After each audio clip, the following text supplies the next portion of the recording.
A verdade de cada um.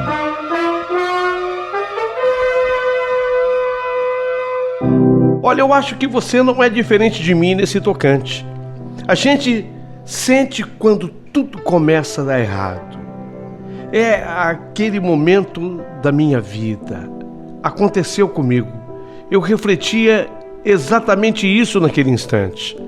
Nada estava dando certo. Meu casamento começou a vacilar. Já não era mais como antigamente. Os diálogos entre mim e ela eram ríspidos, incompreensões várias. Entre a minha pessoa e a pessoa da minha esposa, as coisas estavam bastante difíceis. Muitos conflitos. Meus filhos, outro problema. Submetidos a um ambiente tenso, eles estavam arredios, inseguros, temendo por uma possível separação que nunca era citada em nossas brigas, em nossas discussões, mas que parecia mais palpável a cada dia. Então essa tensão em meu lar, se é que eu poderia chamá-lo ainda de um lar, se é que eu podia usar essa expressão, foi afastando os já poucos amigos que eu possuía, até que um dia eu me encontrei completamente só. Isso de fato acontece. Quando o pior momento da sua vida se estabelece, parece que mais isolado, mais sozinho ainda você fica. É incrível, né? Na medida em que você mais precisa do outro, o outro desaparece. Até que nós chegamos àquele dia. Às 8:30 da manhã, meu diretor me chamou na sua sala e, com aquela conversa mole que eu já conhecia, portanto tê-la inclusive utilizado, me mandou embora sumariamente, me demitiu sumariamente. Diante da minha perplexidade, ele tentou me fazer escutar as razões da minha demissão, dizendo-me que eu me transformara num elemento desagregador dentro da nossa companhia, que eu havia mudado muito e que eram muitas as críticas de colegas que trabalhavam comigo. Olha, a certa altura da conversa, daquele momento para frente, eu só via os lábios do diretor se movendo, mas eu já não escutava mais nada do que ele falava, porque o impacto de saber-me sem emprego me causou uma revolta. Meu estômago me fez sentir náuseas, já que eu havia me comprometido com tanta coisa contando com aquele salário. Ele acabou de me demitir, acabou de me mandar embora. Então eu queria mais era sair daquela sala, me ver livre o mais depressa possível de tudo. Para piorar, eu olhei através da janela da sala do diretor, olhei através da janela, por trás do meu chefe, eu vi uma palmeira balançando ao sabor do vento, e ao lado da palmeira, o carro 0 km que eu havia acabado de comprar. Eu tinha acabado de comprar. As prestações do financiamento, eu havia comprometido, inclusive, boa parte do que eu ganhava para pagá-las. E agora? É a pergunta que a gente faz, né? E agora? E agora pensei eu, o que farei da minha vida?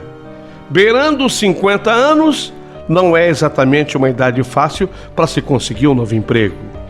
Então eu pedi licença àquele resto de diretor que estava ali na minha frente, porque para mim ele já não passava de um resto, e saí rapidamente da sua sala, indo até o banheiro.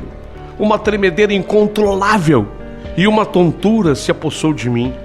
Eu tive até que me encostar na parede para não cair. Então desabei. Dentro do banheiro, com a porta trancada, eu chorei copiosamente, chorei como menino, chorei tudo o que já deveria ter chorado há muito tempo.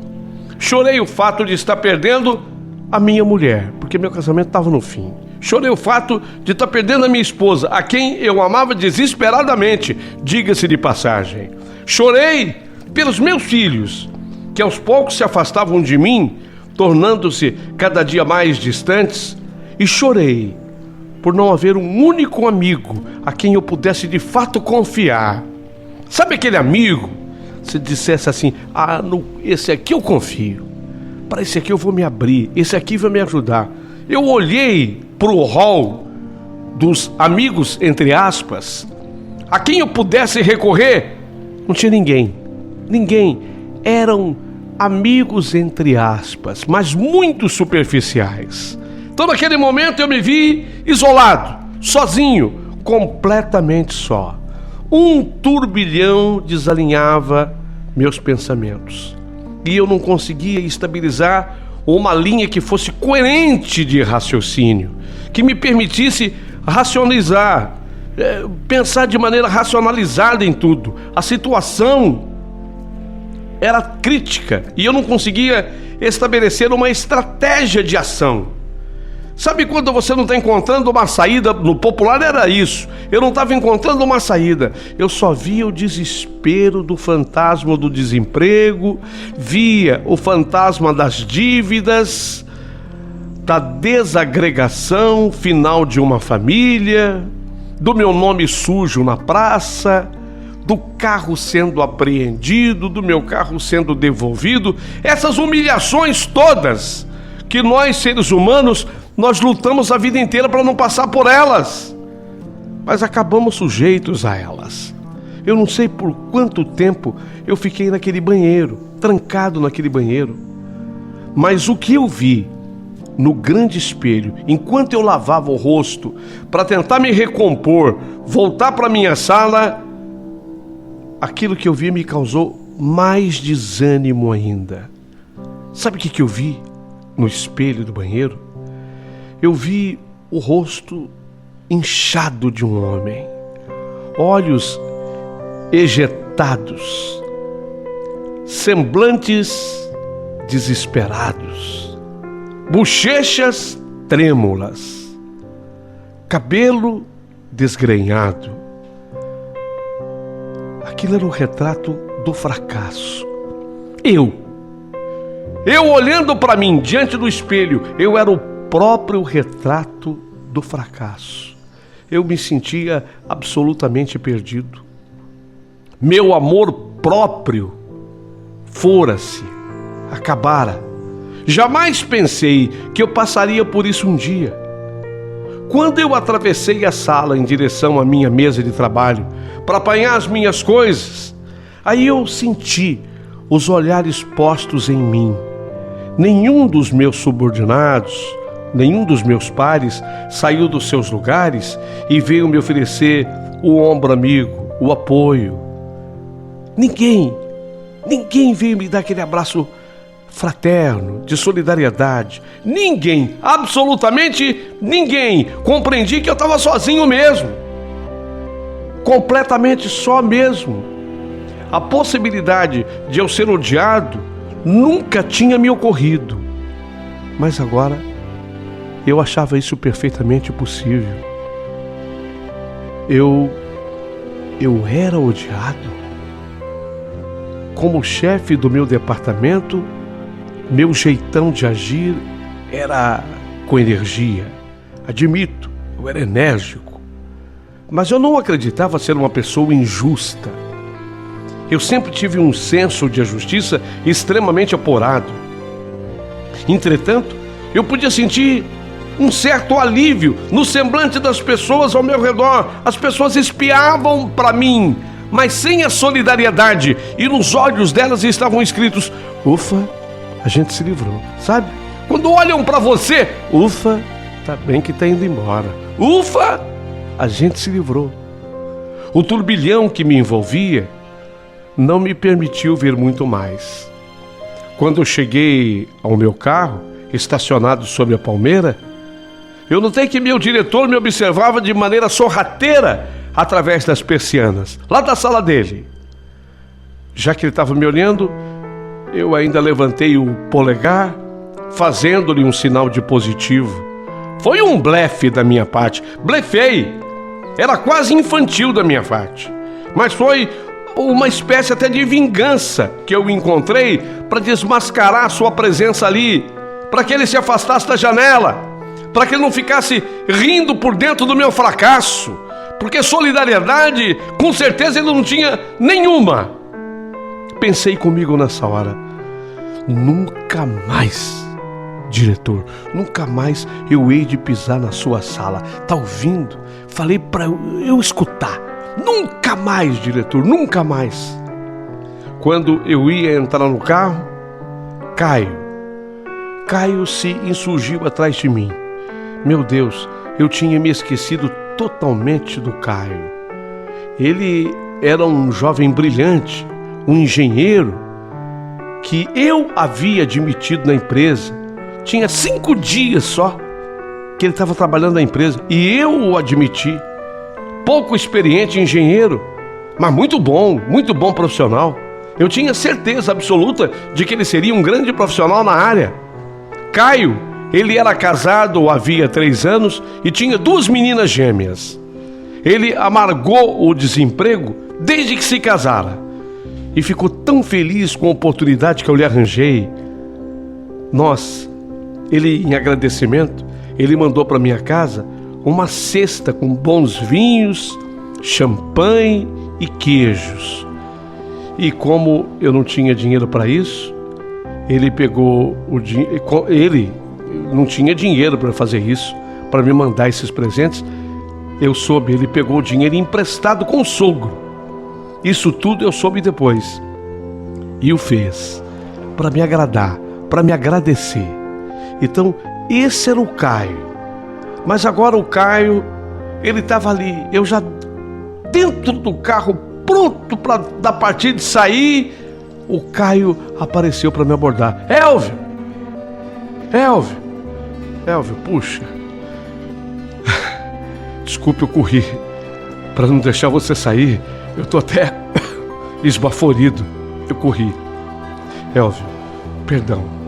Eu sei que não é uma boa hora, muito pelo contrário, é uma péssima hora.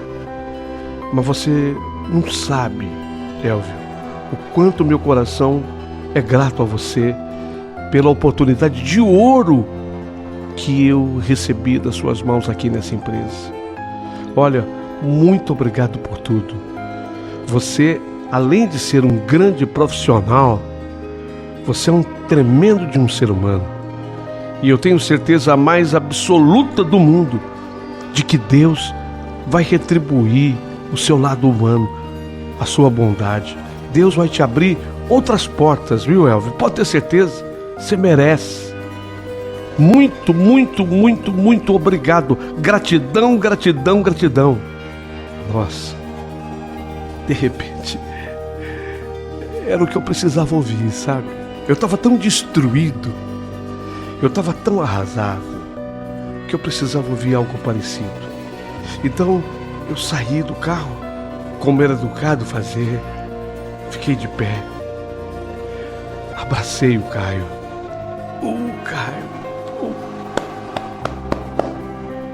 Obrigado, meu amigo, obrigado. Mas eu sabia que no fundo, não era só isso. O Caio tinha uma preocupação, lógico. Eu o havia admitido. Só tinha 5 dias que ele estava trabalhando na empresa. E agora eu tinha sido despedido. E ele? Como ficaria? Havia essa dúvida para o Caio. Obviamente que havia. Pode ter ficado no ar que ele era um homem da minha confiança. E de fato era. Mas podia ser que, sem ainda ter fincado raízes na empresa, ele havia acabado de chegar por minhas mãos, que a empresa também o dispensasse. Normalmente é assim. Foi o chefe que contratou, o homem de confiança do chefe, e o chefe foi despedido, então é natural que se despeça também. Então eu senti no coração que eu deveria fazer aquilo. Eu não apenas agradeci ao Caio por tudo, ali abraçado a ele. Caio, muito obrigado, tá? Mas eu fiz uma outra coisa que eu não tinha programado. Eu voltei na sala do meu chefe. Você viu, eu falei que não ia voltar. Você viu que a boca da gente para prestar atenção na minha carta, na minha história. Você viu o que é a língua, a boca da gente? Eu havia jurado que eu nunca mais pisaria na sala do meu chefe. Pois agora, coisa de segundos, minutos depois, eu precisava voltar lá.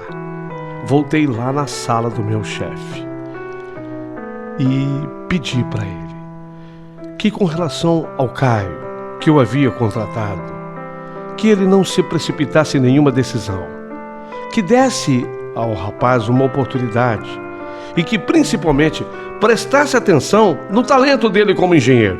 Ele era jovem, mas de ideias brilhantes, que ele prestasse atenção no seu trabalho, pois ele era muito talentoso. E eu que achava que eu nunca mais entraria por aquela porta, né? Eu estava de volta lá. Meu diretor me ouviu e fez questão de ressaltar: olha, Elvio, lamento dizer, mas eu também vou ter que dispensar o Caio. Mas eu tinha crédito. E se eu insistisse um pouco mais? E se eu falasse com meu chefe um pouquinho da vida? Olha, presta atenção. O Caio, ele não tem culpa de ter sido contratado por mim. Ele é hiper talentoso. Está começando a vida dele. É casado, tem filhos, tem amargado um tempo já no desemprego. E será muito ruim se ele perder esse trabalho. Dá essa oportunidade. É a última coisa que eu te peço. Eu sei que eu mereço algum crédito da parte do senhor por tudo que eu fiz pela empresa. Não quero nada para mim. Mas dá essa oportunidade para o Caio. Vou ser sincero, Elvio. Primeira vez que alguém me faz isso. Primeira vez na minha carreira. E eu estou sempre, graças a Deus, na posição de comando. E que Deus o conserve assim. Então, mas é a primeira vez que alguém me pede isso que você está me pedindo. Ok. Eu vou prestar atenção no rapaz. Já estava pronta a dispensa dele. Tô aqui, ó. Aqui. Seria o próximo passo que eu daria, seria despedi-lo. Mas você tem razão. Você tem crédito aqui. E o seu pedido está sendo ouvido por mim. Eu vou dar uma chance para o jovem Caio. O relógio, a essas horas, eu olhei, marcava 10 horas da manhã, quando eu saí pela segunda vez naquele dia da sala do meu diretor. Passei agora pela mesa do Caio, apertei novamente a sua mão e falei para ele: capricha, você vai ficar, boa sorte, você vai ficar, boa sorte. Ele entendeu, me agradeceu e eu saí. Fala a verdade. Dá uma pausa na minha história.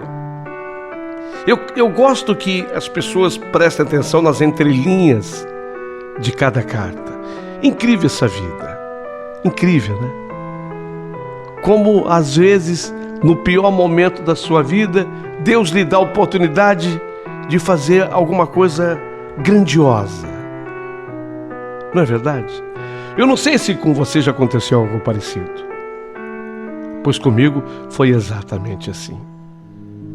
Quando saí, eu já não me sentia tão mal como da primeira vez. Você vê?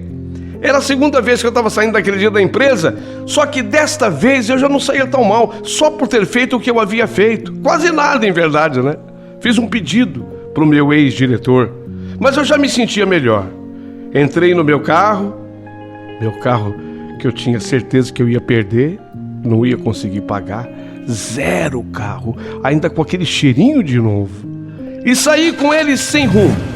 Sabia que eu não queria voltar para minha casa imediatamente, a verdade é essa. Eu não queria voltar para minha casa imediatamente. Eu ainda não me sentia preparado para explicar aquilo tudo para Suzana, minha mulher. Até porque, como já falei, não vínhamos muito bem, não atravessávamos um bom momento. Agora, mais a conversa de ter sido demitido da empresa depois de 6 anos e com dívida acumulada e o meu carro para pagar. Não, eu não queria voltar para minha casa, não. Como moro numa cidade litorânea, eu toquei para a Avenida da Praia. Eu parei o carro debaixo da sombra de uma árvore e fiquei ali uns instantes. Aproveitando a sombra, pensei em tudo. Mas de onde eu estava, naquela sombra, eu conseguia ver as ondas mansas do mar se quebrando na areia. E de repente eu tive vontade de fazer uma coisa que há muito tempo eu não fazia. Me bateu aquela vontade de molhar os meus pés na água do mar. Então, em plena segunda-feira, isso tudo acontecia numa segunda-feira, mais ou menos 10h20, 10h25 da manhã, tirei os sapatos, meias, arregacei as minhas calças até os joelhos, tirei a minha camisa, a coloquei na cabeça, coloquei a camisa na cabeça, feito um turbante, até para me proteger do sol, e saí do carro. Pouquíssima gente na praia, uma segunda-feira, dia útil, imaginem, nem vendedor tinha, nem os vendedores de praia estavam lá. Meus pés tocaram a areia molhada e finalmente a água fria do mar. Fiquei num ponto que a água mal cobria o peito do meu pé e eu saí caminhando. Aquela água, a água do mar, me causou um efeito estranho em todo o meu corpo. De repente, eu fui tomado pela vontade de falar sozinho. Sabe quando? Você já teve vontade de falar sozinho? Já teve? É comum de acontecer com você esse desejo de falar sozinho? Então eu comecei a falar sozinho de coisas da minha infância. Lembrei até da primeira vez que eu vi o mar. A primeira vez que eu vi o mar, até disso eu me lembrei. Lembrei dos meus irmãos, primos, dos meus pais. Lembrei da forma como me educaram, me ensinaram. Foi me dando uma vontade de chorar. E eu que já tinha chorado naquele dia, trancado dentro do banheiro da empresa. Chorei feito um menino. De novo veio, eu tava chorão. Eu tava chorão, naquele dia eu tava chorão. Me veio aquela vontade de chorar e eu precisava chorar. E eu recomecei a chorar. Lembrei do dia que eu conheci a Suzana, minha mulher. Nossa, tinha sido num quiosque dessa praia aqui onde eu tô. Praia do Sonho. Praia do Sonho. Foi aqui que eu a conheci, num quiosque. E foi amor à primeira vista. Incrível. Mas eu amei a Suzana, a minha mulher, desde o primeiro momento que a vi. E depois, o quanto eu lutei para ficar com ela. Ela já tinha namorado. Na época que eu a conheci, ela já tinha namorado. Então eu tive que esperar mais de meio ano até que tudo se resolvesse. Em meio ano ela resolveu. E ela também fez tudo para ficar comigo. Contrariou a família dela. Desistiu do namorado e não foi fácil. Porque ele chegou a fazer chantagem emocional do tipo, se você me deixar eu tiro a minha vida. Sabe aquelas chantagens baratas? Mas ele fez isso. Jogo sujo. Mas ela não fraquejou. Suzana não fraquejou. Lutou contra tudo e todos. E ficou comigo. Ela escolheu ficar comigo. De fato, não foi pouco o que ela fez. Foi muito. Depois veio a gravidez inesperada da Tainá, a nossa primeira filha. Nós estávamos solteiros ainda. E eu no meio da minha faculdade, muita gente apostou que eu a deixaria solteira e de barriga, que eu iria abandoná-la. Nunca, nunca, nunca, nunca. Calei a boca de muita gente. Fiz a minha parte. Honrei o meu lugar de homem. Agora, honrei o meu lugar de pai. Eu e Suzana nos casamos com todas as dificuldades do mundo. Nunca medimos esforços para enfrentar essa vida. Não éramos medrosos. Não cheguei, inclusive, a me formar. Não deu? Fiz a escolha pela minha família ao lado de Suzana. Fui à luta. Trabalhei em quase tudo. E assim, além da Tainá, tivemos ainda Taíme e Thalisson. Filhos lindos, todos com a letra T. Tainá, Taíme, Thalisson. 3 filhos maravilhosos, saudáveis, sempre unidos. Formamos uma família muito bonita. Mas por que agora? Por que agora a nossa família estava ameaçada? Por quê?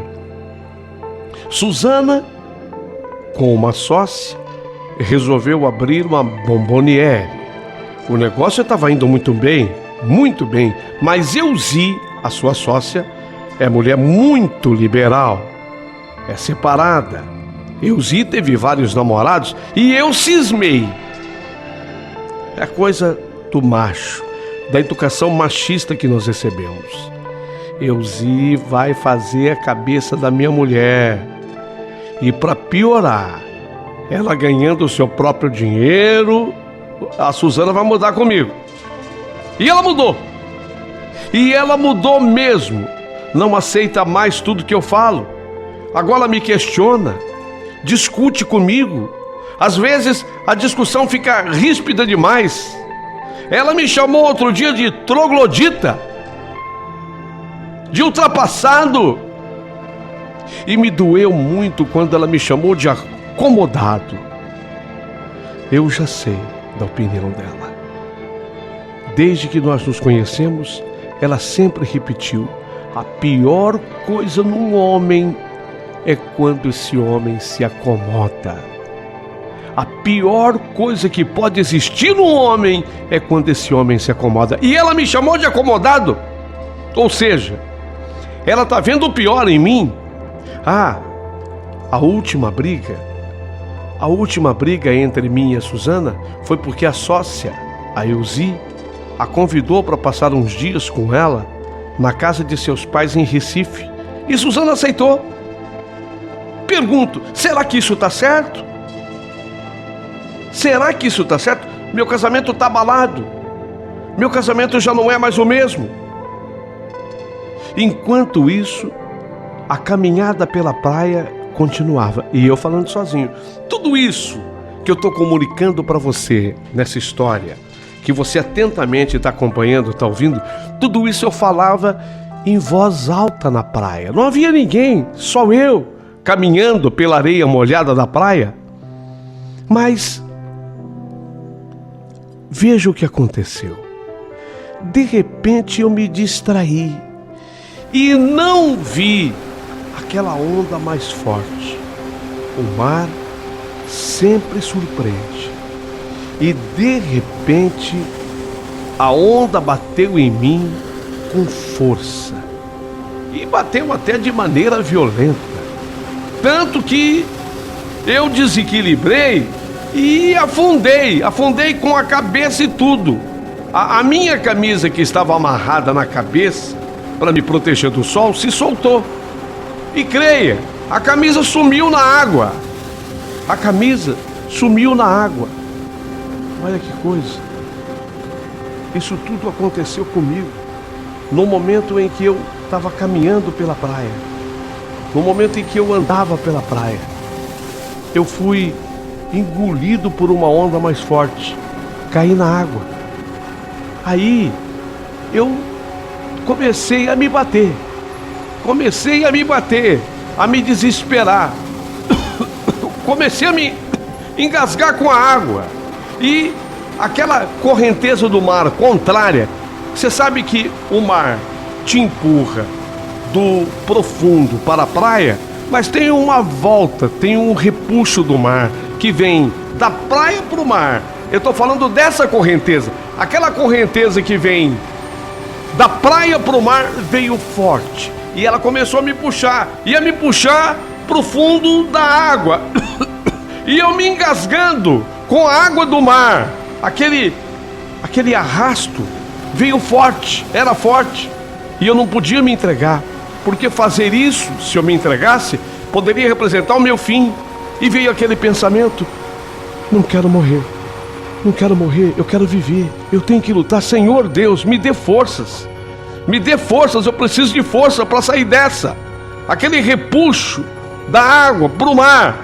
Nossa, há quanto tempo eu não falava com Deus? Há quanto tempo eu não parava para falar com Deus? Eu tinha me esquecido dele ou Deus havia se esquecido de mim? Mas não era momento para ter dúvida, era momento de luta. Por uma única certeza, eu queria viver, eu tinha que lutar para viver. E repetir o pensamento em Deus: Senhor, me dê forças. Senhor, me dê forças. Eu continuava nadando do meu jeito. Senti quando a água debaixo de mim girou feito um catavento. A água girou debaixo de mim. E aí eu senti o meu corpo ser impulsionado. Mas desta vez, ao invés do profundo do mar, em direção à praia.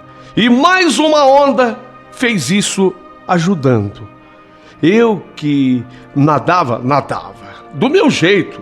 Nadava, eu movia freneticamente os pés, as mãos, tentando sair daquele afogamento. Senti quando os meus pés tocaram na areia, no fundo do mar. Pois então dava pé. Dava pé. Aqui tá dando pé. Eu estava afogado, cansado. Nessa hora, apesar de tudo, me bateu uma felicidade, uma alegria por ainda me sentir vivo. Uma alegria que há muito tempo eu não sentia. Uma alegria que vinha do nada, simplesmente por ainda estar vivo. Vinha do nada a alegria, mas me senti feliz. E qual o motivo da alegria? Só um, porque dava pé. Só isso. O motivo da alegria era porque meus pés tocaram o fundo do mar. Naquele ponto, tocou areia, o meu pé direito primeiro, depois o esquerdo. Dava pé. Eu pude ficar de pé. E apesar de engasgado, ainda tossindo aquela água, eu podia caminhar. E o mar estava a favor da minha caminhada e apressava a minha chegada ao raso. A água, de novo, estava à altura da minha canela. Eu estava são e salvo. Eu havia me salvado. Mas ainda eu estava tomado pelo susto. Ainda me livrava da água que eu havia engolido. Mas essa sensação rapidamente foi passando. E eu fui tomado só pela alegria de estar vivo. A alegria de viver. Eu tinha vontade de rir por estar vivo. Eu tinha vontade de rir para manifestar o meu contentamento pela vida. Por ter conseguido sair daquela água bravia, do mar bravio. Eu não tinha morrido. Ria. Ria ao tempo em que a água ainda escorria pelos cantos da minha boca, saindo dela. Restava um tremor pelo meu corpo devido ao grande susto que eu levei, mas eu me sustentava de pé. Ria e saía água da minha boca. Mas eu ria, eu tossia, eu ria. Quando a água apenas era suficiente para molhar a planta dos meus pés, eu me deixei cair para frente. Foi de propósito. Eu deixei que meu corpo caísse para frente, me jogando na areia úmida da praia. Eu ainda ria por estar vivo, única e tão somente por estar vivo. Depois de rir, engatinhei como se eu fosse um bebê. Engatinhei mesmo pela areia, saindo da parte ainda molhada. Por algum motivo, eu não quis ficar de pé. Engatinhei, continuei na base do gatinho. Acho que eu estava tão feliz por estar vivo, que foi uma maneira que eu encontrei de me aproximar da criança que não havia morrido ainda em mim. Ao engatinhar, eu voltei a ser criança de novo. Então, eu engatinhei, até que cheguei na parte seca da areia. já não estava mais molhada a areia ali. Ali então foi que eu senti algum cansaço. E eu fui tomado pela vontade de deitar na areia, seca areia da praia. O fiz. Deitei, de barriga para cima. Olhei para o céu. O céu estava bem azul, bem azul. Olhei para aquele infinito azul e de novo me lembrei de Deus. Era a terceira vez que eu pensava em Deus naquele dia. A terceira vez. Naquele curto espaço de tempo, eu que tinha andado tão afastado dele, Deus, era a terceira vez que eu pensava em Deus. Desta vez, o agradeci. Ficou claro para mim que a correnteza virou no momento em que eu pedi forças para Deus. Eu estava sendo levado para o mar fundo, o mar profundo, e de repente tudo se inverteu. Essa inversão foi feita por Deus e ela foi salvadora. Eu havia sobrevivido. Era momento de agradecer. Eu era gratidão, pura gratidão. Olhando o infinito, senti a grandeza de Deus. Reconheci a minha pequenez. Agradeci por estar vivo. Fiz uma oração sem palavras, apenas de pensamentos, mas agradeci a Deus por estar vivo. Fiquei bastante tempo assim. Depois me sentei. Só nessa hora eu me lembrei da camisa que eu tinha amarrado na minha cabeça, feito um turbante. Lembram? Ainda levei a mão para me certificar, mas a camisa não estava mais ali. O mar tinha levado a minha camisa. Eu quase lastimei sua falta, mas novamente me senti feliz por estar vivo. Tudo bem, eu volto para casa sem camisa. Só não volto sem lenço e sem documento, porque eu tive cuidado de deixar tudo no carro. Fiquei de pé. Olhei para a imensidão do mar. Ele continuava com as suas ondas, com seus movimentos, e eu pensei, o mar nunca vai parar. O mar será para sempre assim. O mar sempre será assim. Me levantei, fiquei de costas para o mar e saí, dando passos na areia em direção ao calçadão. Mas mais um milagre aconteceria comigo. Eu vi escrito naquele pedaço de areia, e quem escreveu o fez com um pedaço de pau ou de ferro, porque parecia profundo o que estava escrito. Estava profundo, mas estava escrito: o Senhor é meu pastor, nada me faltará. Nossa, curta mensagem, mas tão direta, tão rica em conteúdo. O Senhor é o meu pastor e nada me faltará. Meu Deus, sucumbi. Aquilo era para mim. Quem escreveu isso? Quem escreveu? E olha que escreveu de maneira profunda na areia, para que não se apagasse, para que ficasse até essa hora e eu pudesse ler: o Senhor é meu pastor e nada me faltará. Caí de joelhos diante da escrita. Fiquei de joelhos. E mais uma vez eu agradeci a Deus por tudo. Nunca senti a presença de Deus de maneira tão viva e tão intensa dentro de mim. Lia o que estava escrito, eu li eu acho que umas 100 vezes. E sentia uma felicidade imensa. De novo, me coloquei de pé e caminhei de volta ao carro.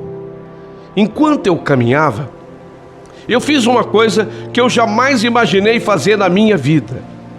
Eu agradeci a Deus por ter sido demitido naquela manhã. Para tudo, por favor, para tudo. A coisa que eu mais lastimava na vida era perder o emprego. E na mesma manhã que eu perdi o emprego, que eu vivia o pior dos piores momentos, eu agradeci a Deus por ter sido demitido naquela manhã. Como é que pode? Você que está ouvindo, como é que você entende isso? Você que está acompanhando, como é que você entende? Se o que eu mais amava era o meu trabalho, e eu não só amava, eu precisava dele para tudo. Como é que antes do meio-dia daquela manhã, eu estava agradecendo a Deus por ter sido demitido? Se era o que eu mais lastimava. Para tudo, reflita, pense, para tudo. Se for necessário, dá uma pausa na minha história agora, depois você volta um pedacinho para ouvir de novo, mas me ajude com essa resposta. Como é que é possível? Se eu tanto temia a demissão, como é que agora eu estava agradecendo a Deus por ter sido demitido naquela manhã? Fez a reflexão? Fez? Resposta: não fosse a minha demissão, nada daquilo teria me acontecido. Nada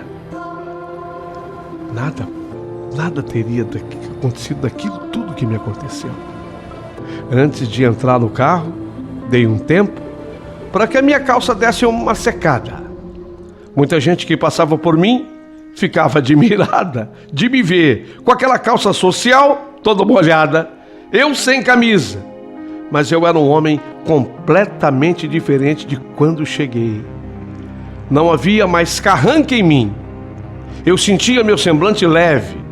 Eu ria com todos que me olhavam e comentava: a água do mar tá uma delícia.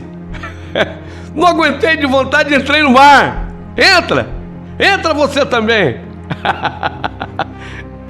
Tá uma delícia a água do mar. Não tá fria não, tá uma delícia.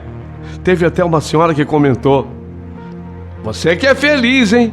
Pode fazer isso em plena segunda-feira. Tadinha, ela não sabia. Ela não sabia por tudo que eu havia passado. Você vê como é que às vezes o nosso julgamento também é errôneo? Presta atenção no que me falou essa mulher. Você que é feliz, hein? Pode fazer tudo isso em plena segunda-feira. Ela estava certa. Essa mulher estava certa. Eu é que era feliz.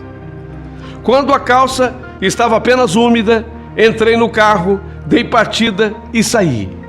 Cheguei na minha casa 12h30, 12:30.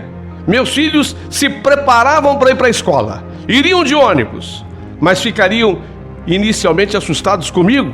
Eu nunca vinha para casa naquele horário, e depois eu estava chegando em casa, cabelo despenteado, sem camisa e só de calça, e a calça úmida. Mas eu, rindo, tranquilizei os meus filhos, falando que eu tinha passado pela praia e eu tinha vindo para levá-lo para a escola, levar os meninos para a escola. Meu Deus, há quanto tempo eu não fazia aquilo? Quanto tempo? Tinha ônibus contratado para isso. Lógico, por isso já estávamos tão distantes. Eu não participava da vida dos meus filhos. Me toquei. Não eram meus filhos que se distanciavam de mim, mas eu é que me distanciava dos meus filhos. Thalisson, o meu caçula de 8 anos, perguntou se eu iria sem camisa mesmo. E eu falei rindo: vou. Vou sem camisa mesmo, filho. Eu tô adorando ficar assim. Ele riu, os outros também. Os deixei na escola, os 3. Eles se despediram com beijos e eu prometi que viria buscá-los na saída da escola, e eles adoraram. Mas Tainá, a minha mais velha de 13 anos, já tinha ligado para a mãe, contando de como eu havia chegado em casa. E quando eu voltei, a minha mulher já estava esperando por mim. Ela ficou tão preocupada, a filha ligou para ela de como eu tinha chegado em casa. A minha mulher foi para casa, deixou a bomboniela e foi para casa, foi esperar por mim. Suzana, meu amor, você está em casa? Deixou a loja? Elvio, eu que pergunto, o que foi? Você voltou para casa cedo? Só de calça, sem camisa, cabelo despenteado, molhado? Verdade, Suzana. Você tem razão. Tem razão em quase tudo. Só faltou um detalhe. Eu nunca voltei para casa tão feliz. Tão feliz, Suzana, mas muito feliz. Mas senta, porque a história que eu vou te contar é longa. É longa. Tá preparada para ouvir?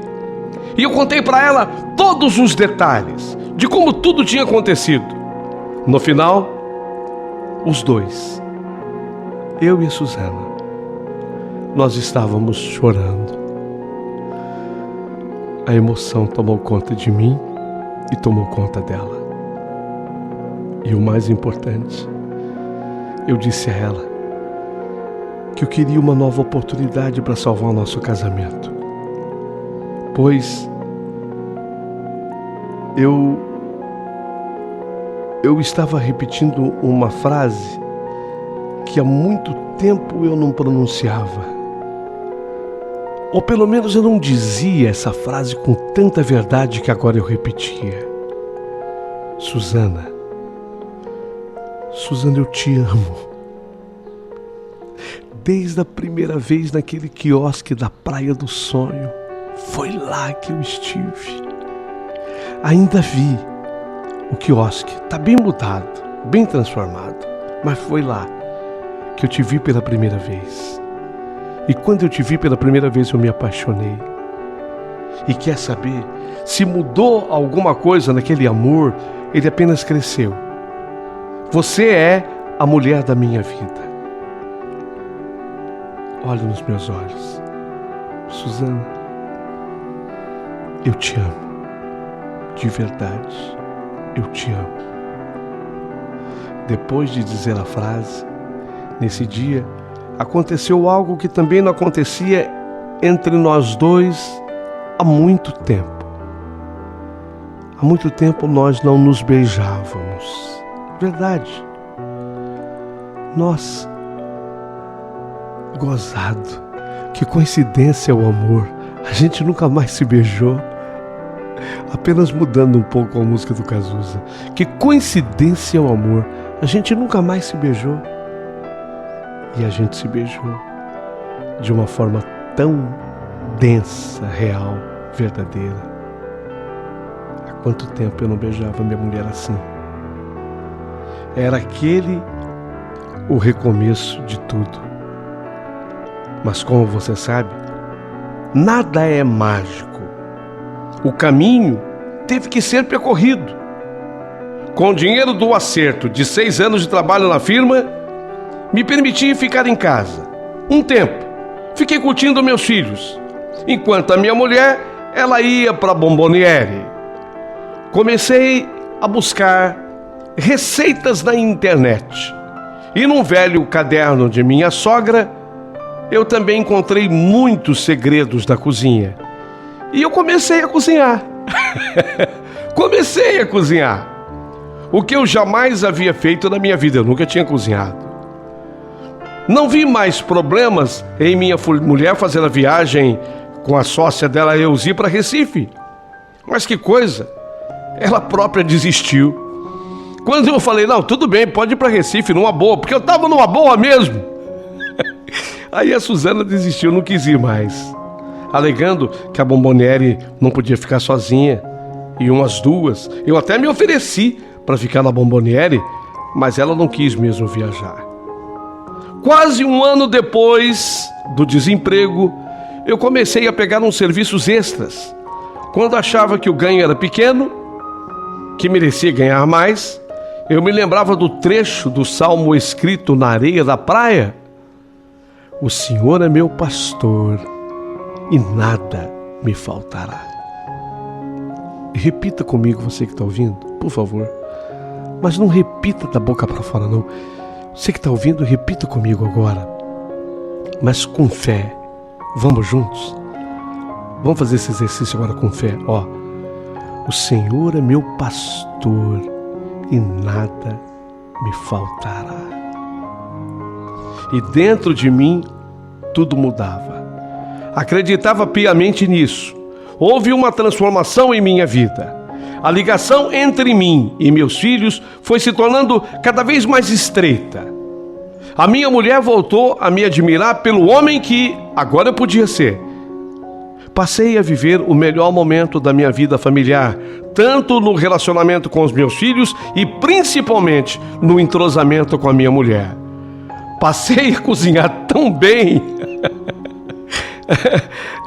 Será que eu virei um chefe? Passei a cozinhar tão bem que, na opinião da Suzana e amigos, que ela começou a me aconselhar a montar um restaurante. Mas eu tinha grande prazer em cozinhar para eles. 4 anos depois, meu telefone de casa tocou. Era o Caio. Vocês lembram do Caio? Lembram dele? Lembram? Isso mesmo.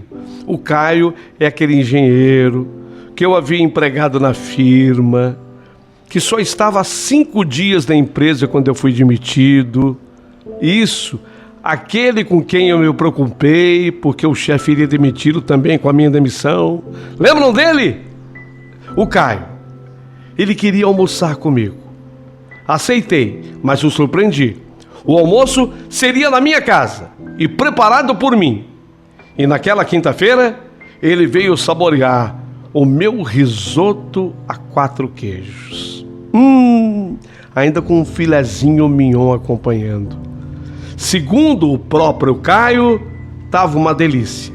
Ele adorou o prato. Durante o papo no almoço, ele tanto me agradeceu, que eu ficava até meio chateado. Mas ele me informou que ele havia feito um grande progresso na firma. Aos 32 anos, ele era o mais novo diretor da empresa. Havia sido promovido. Ele era o manda-chuva da empresa. E a sua vinda à minha casa, naquele almoço, tinha uma razão, um objetivo principal: me oferecer de volta a minha vaga, meu emprego. E ele fez questão de ressaltar: não se limitava a sua oferta a um pagamento de ajuda passada, não, mas principalmente ele fazia justiça, porque segundo ele, a minha qualidade profissional era insuperável e eu fazia uma grande falta na empresa. Era uma oferta tentadora demais. Olhei para minha mulher, que participava do almoço. Ela, a Suzana, parecia orgulhosa de mim, mas desviou o olhar, como a dizer: problema seu, a decisão é sua, Elvio. Você quem decide, Elvio. Pedi para a Angélica, a moça que trabalhava lá em casa e nos servia, para ela pegar o pudim que estava na geladeira. Aquele pudim seria a nossa sobremesa. Pudim que eu aprendi a fazer sem furinho. Pudim sem furinho. Enquanto o meu convidado de honra saboreava a sobremesa, eu pensei em tudo. Do quanto aquela empresa me consumiu. Nos 6 anos que eu lá estive, só tive tempo para ela. Como sou exigente, fiz muitos inimigos por lá. Me imaginei voltando e não me senti feliz. Definitivamente, a proposta era ótima. Voltaria para minha antiga função, ganharia bem, melhor do que eu ganhava. Nossa, eu iria perder tanto. Mas espera aí, será que eu ia perder? Se eu não voltasse, será que eu iria perder? Fazendo trabalhos extras, eu não ganhava metade do que eu ganharia na empresa. Mas me sobrava muito mais tempo para eu curtir o essencial da vida. Eu havia descoberto que o essencial da vida era minha família. Não, eu não posso perder isso. Perder é perder o essencial da vida. É perder o contato com a minha família. Então foi a minha vez de surpreender. Caio, muito obrigado. Você não sabe a felicidade que eu tenho de te receber nesse almoço, e quero recebê-lo com a família completa. Aí da próxima vez com sua mulher, seus filhos, muitas outras vezes. Estou muito contente, mas eu não vou aceitar o seu convite. Mas, Elvio, como não? Eu vou insistir um pouco mais. Pode insistir. Então te dou um tempo para pensar. Tá, eu, para não chateá-lo, aceitei o tempo para pensar. Mas eu continuei firme. Não queria mais aquele emprego de volta. Para ajudar, Euzi, a sócia da minha mulher, se mudou definitivamente para Recife e vendeu a parte dela para nós. E eu agora me tornei sócio. Me tornei sócio da minha esposa. A Bomboniere cresceu e virou também uma rotisserie. O negócio deu muito certo. E hoje, além de eu trabalhar lá, junto com a minha esposa Suzana, geramos ainda emprego para 15 pessoas. E nós chegamos a essa parte da história. E talvez tenha sido o motivo pelo qual eu tenha escrito para você. Para que as pessoas pensem agora no que eu vou falar. Santa demissão. Às vezes, uma demissão é santa nas nossas vidas. Quantas vezes choramos, lamentamos, ficamos doentes. Tem gente que fica até depressiva com isso. Calma. Santa demissão, encare dessa forma. Porque aquela demissão foi a salvação de toda a minha vida em todos os aspectos. Todos. Até no meu reencontro com Deus. Santa demissão. Eu vivi o milagre da demissão. Existe. Esse é o motivo pelo qual escrevo. Para falar com você que está me ouvindo, que talvez esteja triste porque foi demitido, ou acha que isso pode acontecer a qualquer momento. Calma, entregue tudo nas mãos de Deus. Deus é sábio e só permite acontecer-lhe coisas que serão para o seu crescimento. Creia nisso. Eu gostaria de, a partir de agora, aqui nesse canal, que você participasse, que você mandasse o seu comentário.